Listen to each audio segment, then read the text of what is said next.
We were in the house, yes, on the sixth floor. I heard a very loud bang, but it was also a very loud ringing.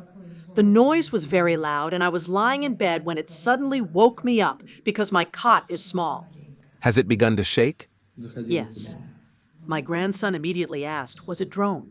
I replied, "I don't know. My grandson has woken up." Which side do your windows face? This one, where everything happened, or the other? Have you seen what went on? We have a window on the other side. We looked through it, but couldn't see anything because everything was happening on this side.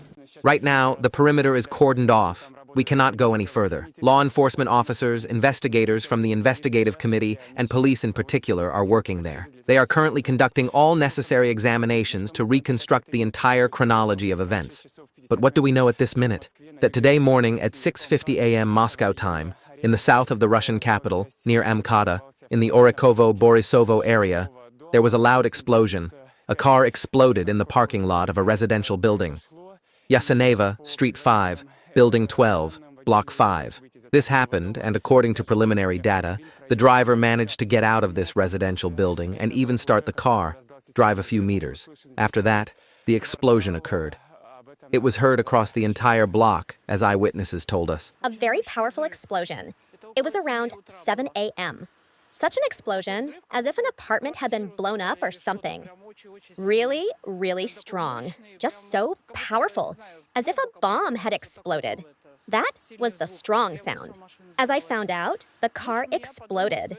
My husband thought that some drone had blown up an apartment. The car is a Kia Sorento foreign make.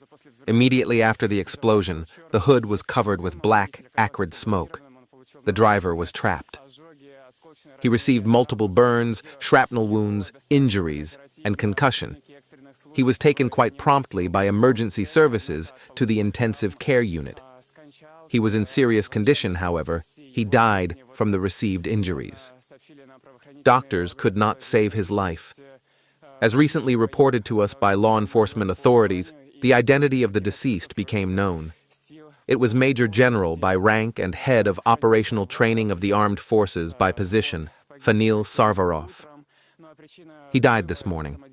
The cause of the explosion was an improvised explosive device, which the perpetrators had placed under the car's chassis, which detonated a few seconds after the car was started.